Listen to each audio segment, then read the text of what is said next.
learning. All right, sorry, I had my laptop on, so I was hearing you fed back. But I want to ask you, though, I know you had considered a hybrid model, right, where you would have cohort groups so that everybody didn't have to be on campus at the same time. Ultimately, why did you reject that? Is there just not enough space? No, just what I just said now. The science shows us that we cannot do it. There's still a health department order not to go back to school. So we couldn't, even if we wanted to, even if all of our teachers and families wanted to, we couldn't.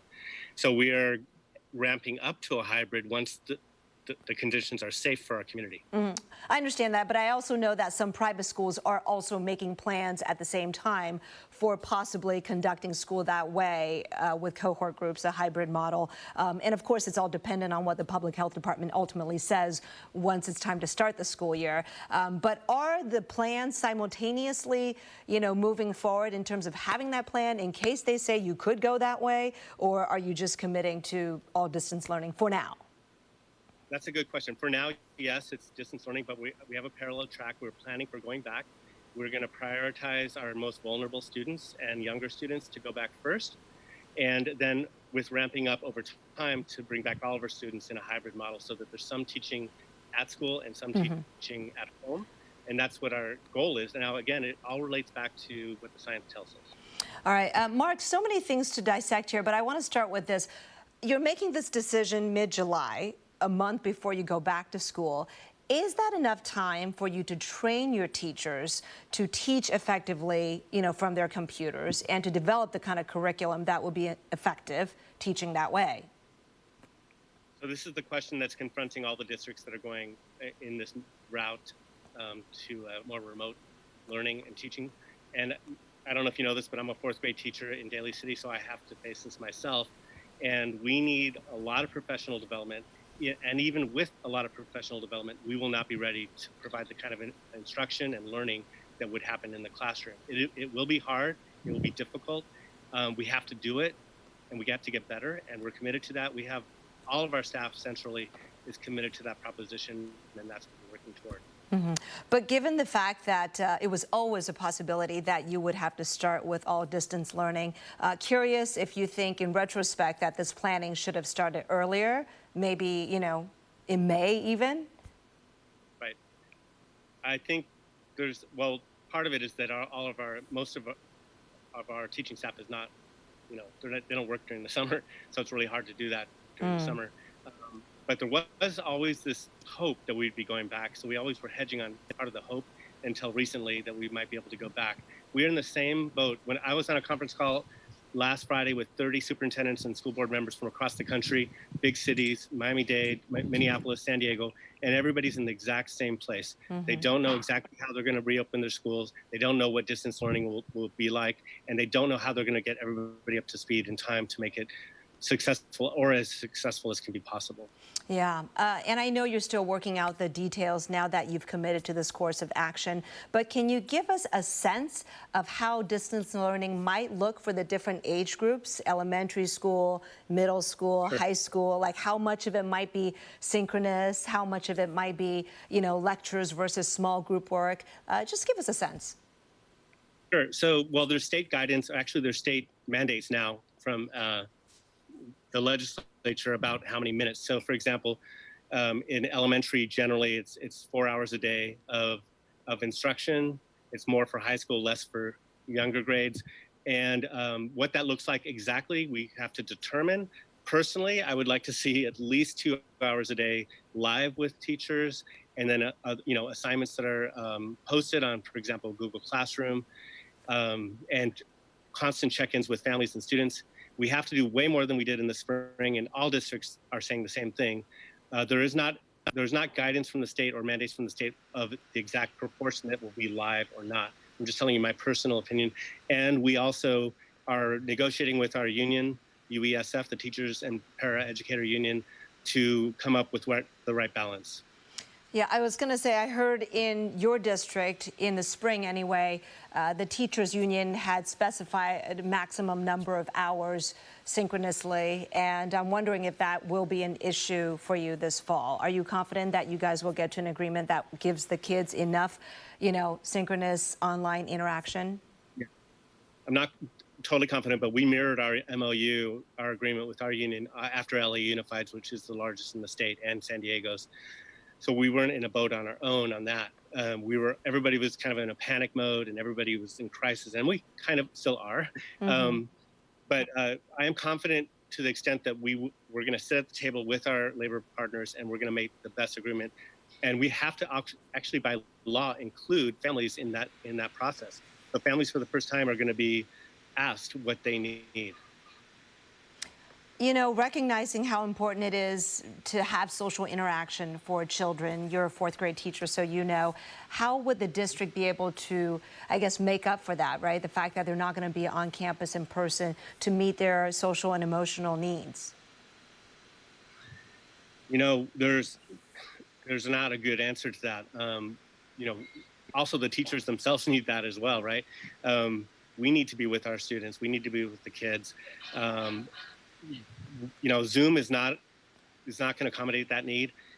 When I'm on Zoom with my 18 students, there's only so much we can do. At least they can see each other, and I can put them in, you know, breakout rooms, and they can chat with each other, et cetera, and have recess.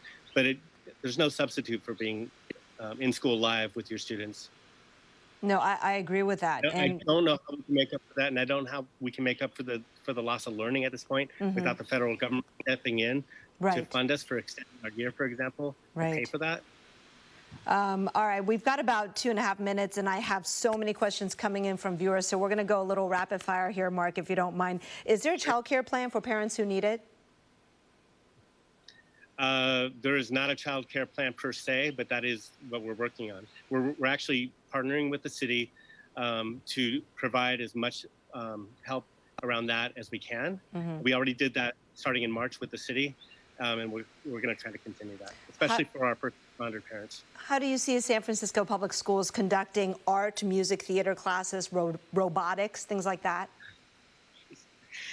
That's the question, right? I mean, how do you teach instrumental music, for example, which we provide for all of as an option for our fourth and fifth grade students? How do you do that? How do you have art? How do you have language? All these things that we are so accustomed to in the classroom. If I had the answer, I'd be very rich, I think.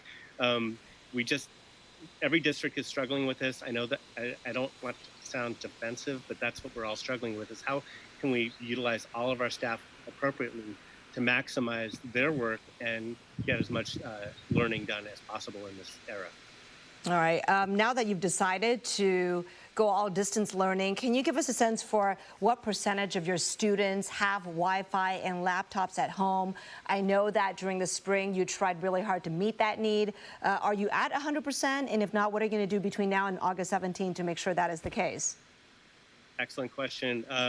We did very well. In fact, we reached more than 95% of our, I think it was 98% of our families had the devices and Wi-Fi capability. Spotty for some of our families, of course. Now the next challenge is to provide it for our pre-K through second, because we did 3 through 12. And so we're pleading with our philanthropic partners to provide some finances for that, because we are going into a deficit mode of a $22 million hole for this next year. So we do desperately need more funding. All right, Mark, you talked about, you know, this being in phases where kids come back, right? Starting with distance learning, and if the numbers and situation, if they improve, you bring more kids back, and they're prioritized based on need, age, that kind of thing. But what are the metrics? Like, what numbers will you look at to say, and how often will you look at those numbers to go, oh, okay, we're ready to move into the next phase?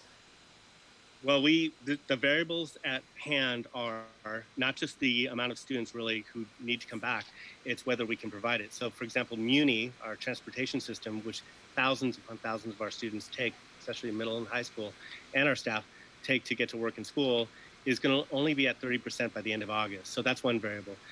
Ventilation is another. Many of our schools, windows don't open because they're built to not open. Another is custodial staff, and another is nursing. All of our schools that we open have to have nurses. They have to be able to be cleaned, and they have to have ventilation, and kids have to be able to get there. So there's a lot that we're tackling, and we're working with the city to tackle all those variables and barriers. And so there's no real answer for how many we can serve at the end of the day. Our goal is to have every single kid have the opportunity to be on site part of the week and at home part of the week until this virus is conquered. Mark Sanchez, I know I asked you a lot of tough questions, and I know that there are no easy answers. It's a Herculean task. Best of luck in the weeks ahead. We appreciate you making the time to chat with us today. Thank you so much for having me. Take care. All right, folks, when we come back, California's Employment Development Department, or EDD, continues to get swamped with questions. We'll talk to their spokesperson and get more answers for you next. All right, folks, we're in break. Do we still have a chance to chat with Mark? Is he done?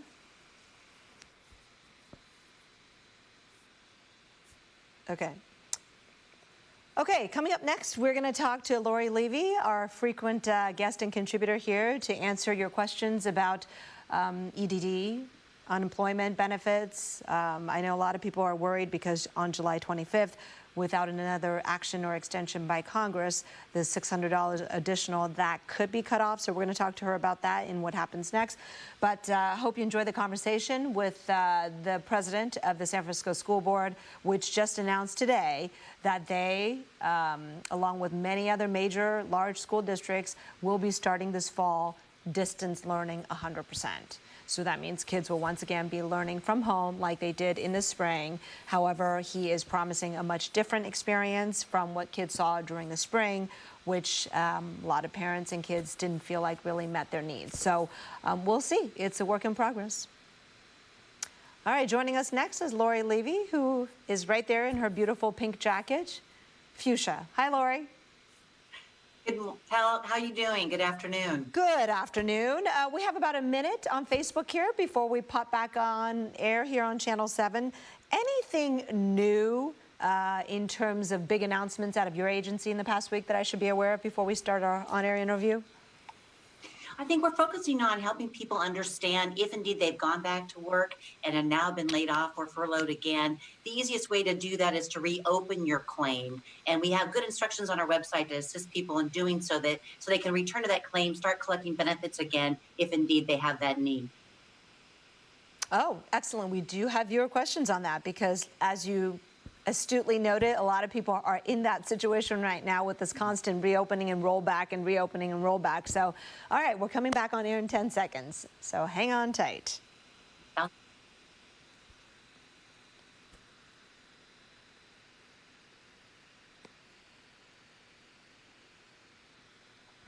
All right, we are back. Many of you continue to have questions about unemployment benefits. Viewers sent in lots of questions last week when Lori Levy from the state's Employment Development Department joined us. So Lori is kindly joining us again today to offer more answers. Lori, good to have you back.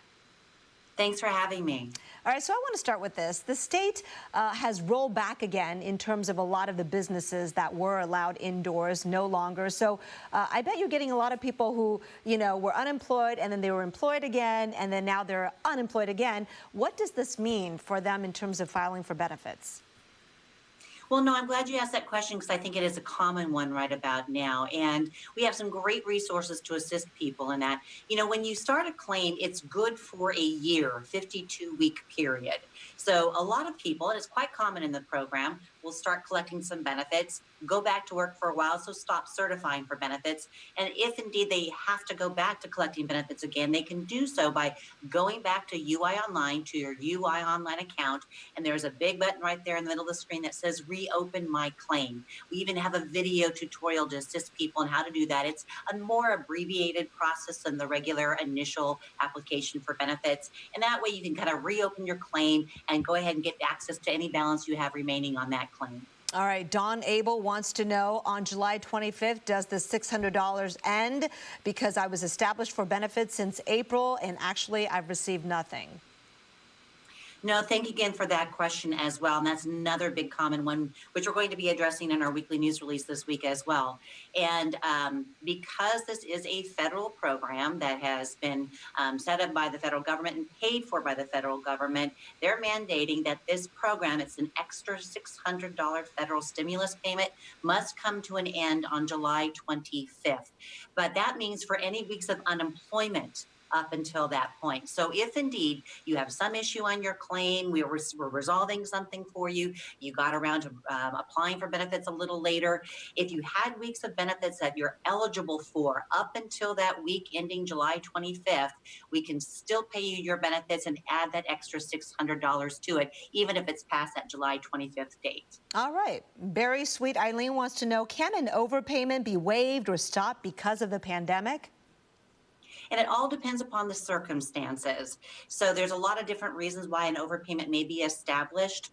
It could have been, in some cases, someone has a false statement penalty where in a prior claim, they had gone back to work and didn't report that to EDD but continued collecting benefits. That's only one case. I'm not saying that's the case for this individual at all. There are some cases earlier on in the pandemic where we are kind of temporarily suspending the certification requirement and trying to get benefits out to people. Some people may have then received benefits that they did not certify for, and we're now following up with them in ways in which they can return that benefit without penalty if indeed this is that kind of situation for someone. So it really all depends upon someone's circumstances. All right, one of our favorite viewers, Randy, wants to know, is EDD hiring part-time people or just full-time, because your website says full-time? Yeah, they are mostly full-time individuals. We need a lot of help because we, of course, got this avalanche that hit us overnight in a perfect storm kind of scenario. So, yes, we're aiming to hire 5,300 individuals, and so far we have hired and or offered conditional job offers to more than 4,300, and they're needed throughout the state. So, yes, our website's a great resource to check in there and to find out the details about those particular jobs. All right, here's a question. I assume this person is using your website. The FAQ on how to correct a certification form provides wrong information. You cannot correct online as stated. No response when trying to reach somebody's. How can you correct a certification form? Not quite sure exactly what needs to be corrected on a certification form. So a certification form, it's called a biweekly certification, and that's what you have to fill out every 2 weeks in order to get your next benefit payment. And it tells us that it's answering some basic questions, telling us that, yes, I'm still unemployed or working reduced hours, and I meet all eligibility requirements. So you have to make sure that you're answering those questions accordingly. But as we've talked about before, there's a lot of confusion, particularly on questions number 1 and 2. And so we've actually included information into the UI online certification application itself to help people respond to those questions, particularly in this pandemic situation. All right. Can you get unemployment if you haven't worked in over a year and still cannot find a job? Again, it all depends.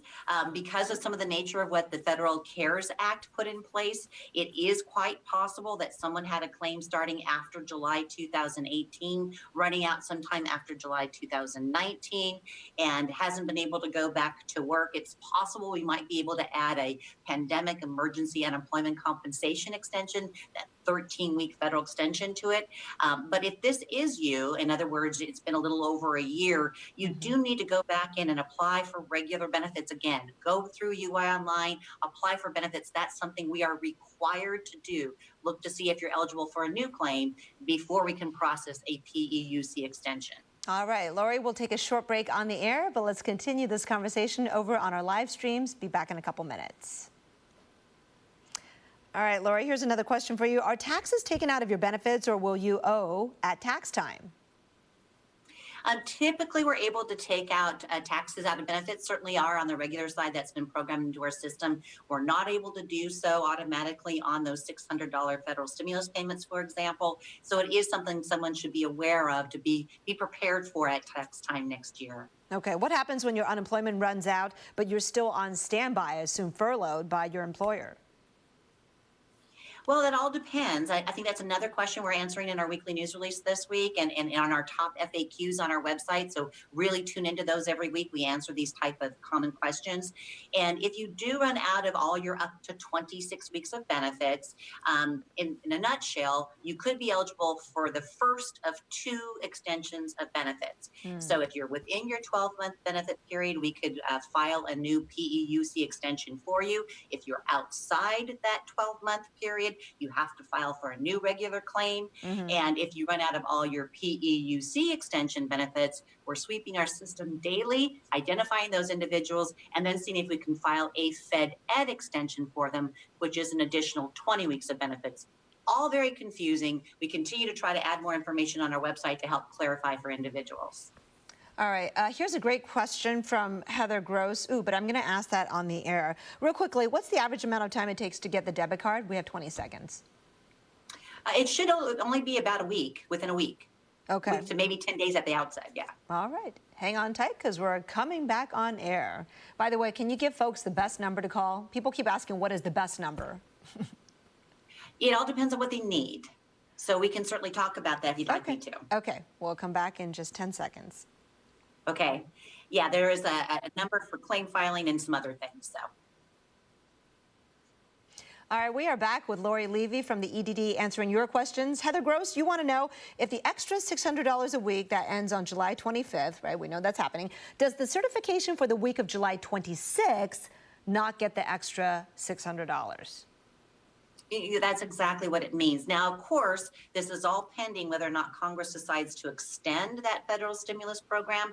We have no word on that as of yet, so we have to proceed by informing everyone that right now that extra $600 that we can add to any benefit amount that someone qualifies for now. So yes, for the certification period after July 25th, we're not authorized to add that $600 anymore to any benefit you could be eligible to receive.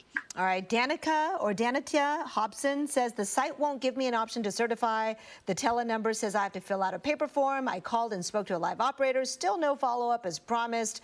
Should I call my council member's office? I don't know if that's rhetorical, but what do you think? And I'm so sorry to hear about that frustration. There are really only a few cases where you have to go to a paper form. Sometimes that's if you have wages from a couple of different states or maybe a federal employee, that kind of thing, military employee. So I'm not quite sure what this individual's circumstances are. I will let you know that there is definitely some information that you should keep an eye on our website. You can go through your UI Online account and to provide some question that way. But there also is the phone lines that, of course, there is just a large volume of people trying to get through at one time. But that's another avenue in which you can get some questions answered. All right, Lori, I received a website, somebody says, a website error during online certification. It says I got disqualified for not looking for work, but the website states I'm not required to look for work. How can this be corrected? And again, I am not looking at the claim, so it could be how any other question was answered. I think questions number 1 and 2 really are the most confusing ones. Number 1 asks, were you too sick to work during that particular week you're certifying for? And number 2, it says, was there any reason other than sickness or injury that you were not able to accept a job offer for that week?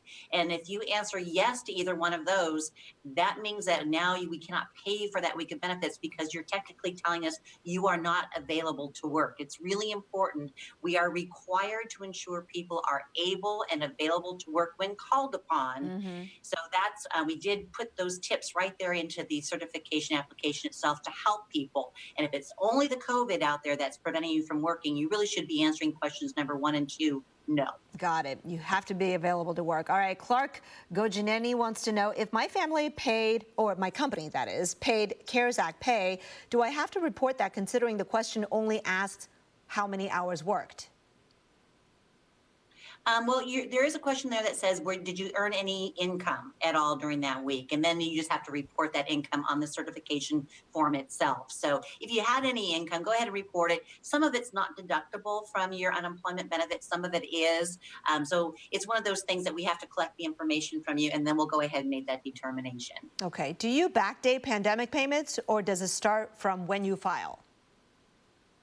It really starts from when you tell us that you are impacted, your job was impacted. Now, in some cases, somebody couldn't get through to be able to file their claim any earlier, or in some cases, they were still getting paid up to a certain point, and then they started feeling the impact. So make sure that you answer those questions about when were you first impacted, your job was first impacted by the pandemic or by the nature that you're out of work. And then that helps us. And if by any chance that doesn't happen to your satisfaction, there are ways in which you can write on your award notice what you think the backdated start date should be. And you can also go through our Ask EDD feature on our website to request the same. Here's an interesting and rather complicated situation. If you Okay. worked in, ready? If you Okay. worked in another state within the last 18 months, do you qualify for unemployment in California if you were offered a job to start this month in California, but because of COVID, your start date is delayed until January 2021 next year? Well, typically what happens is the state, you can combine wages from a couple of different states if that's a situation, but wherever the most wages are, that's the state responsible for paying for your unemployment benefits. So it really all matters is over the last 18 months, where are those wages from? And that's the state where you should be applying for unemployment benefits. All right, I think we have about 30 seconds left, so I got to ask you, because I keep seeing it, what are the best numbers to call and what are the best times to call to try to get someone on the phone? Well, it all depends on what your question is. We have our main line, of course, that's open 8 to noon. These are our experienced claim filers, and they're very busy trying to keep up with all the processing. We have a lot of people with mainly common questions, and we have that line, that's the 833 line, that's open 8 to 8, 7 days a week. And those folks really are there to help answer a lot of the technical questions and a lot of the more general questions that people tend to have, like helping you reset your password on the UI online and some of those other kinds of things. So it all depends on what your need is.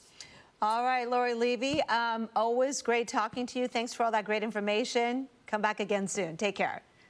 Thank you. All right, we'll take a short break on the air and be right back. Lori, are you still there? If you're still there, I have one more question for you.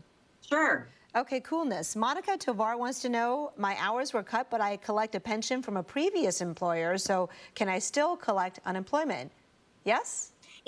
Yeah, it's possible, Monica. I would suggest going ahead and applying. There's no harm in applying. Let us go ahead and take a look at your details associated with your claim. And if indeed you have a claim established, you would just go ahead and report any earnings that you have or any income that you have, and we'll determine whether or not it should be deducted from an unemployment benefit.